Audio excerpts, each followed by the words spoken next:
Bon, vous connaissez dorénavant le principe, hein, ça fait déjà plusieurs fois que je vous ai présenté des albums sortis chez Petit à Petit, qu'on appelle des docu-BD. C'est-à-dire qu'en général, on s'attache à la vie d'un groupe musical, d'une personnalité célèbre, ou bien, depuis quelque temps maintenant, à des affaires extrêmement importantes et marquantes de la justice française. Et c'est le cas avec seule l'affaire Roman. Alors il est fort possible que vous sachiez qui est Jean-Claude Roman, parce que si on parle des assassins les plus célèbres de l'histoire française, eh bien ces temps derniers, ces dernières années en tous les cas, il se pose là. C'est un individu extrêmement complexe qui pendant 18 ans a menti absolument à tout le monde, c'est-à-dire sa famille, ses proches, ses amis. À l'écouter, en fait, il était médecin à l'OMS, c'était un scientifique important, tout le monde le consultait, y compris jusque dans les sphères ministérielles, et en réalité, le type n'allait pas au travail, il était parfois seul dans sa voiture, à attendre que les jours passent, ou bien il partait dans des espèces de road trip en solitaire, et eh bien le mensonge a duré jusqu'à un certain temps, jusqu'à ce qu'effectivement, pour des broutilles, finalement, tout l'édifice factice qu'il avait construit s'est effondré.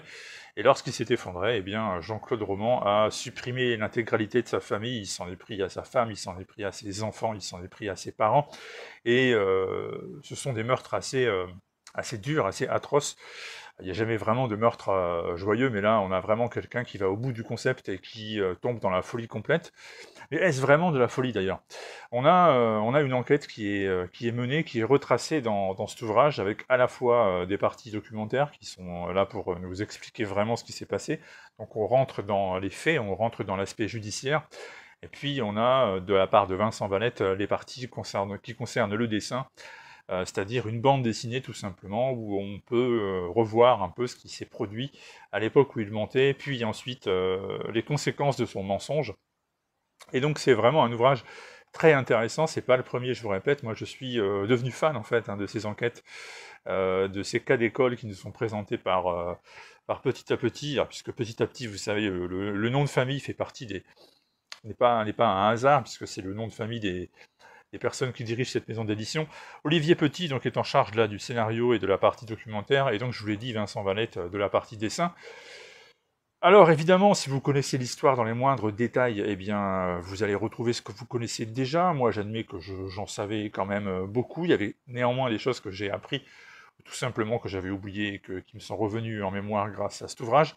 La manière dont c'est présenté, la manière dont évolue l'histoire et l'enquête est absolument remarquable. Donc on est vraiment à ce niveau-là bien servi. Et puis, je le répète, c'est la clarté surtout et la capacité de nous tenir en haleine avec quelque chose que tout de même nous connaissons déjà, qui fait la qualité de ces docu-BD. Alors, si vous aussi vous vous intéressez au polar, si vous aussi vous avez une certaine appétence pour tout ce qui est de l'ordre de non pas la criminalité, mais la complexité du cerveau humain qui peut parfois produire des résultats inattendus et complètement dingues, eh bien, voilà, c'est un ouvrage que je vous recommande, qui est sorti juste avant l'été. Ça s'appelle Seul, car au bout du compte, quelle solitude immense devait peser sur cet étrange personnage. Seul, l'affaire Jean-Claude Roman, c'est disponible chez Petit à Petit, et c'est une autre très bonne découverte chez cet éditeur. Donc si ça vous intéresse, vous savez ce qu'il vous reste à faire.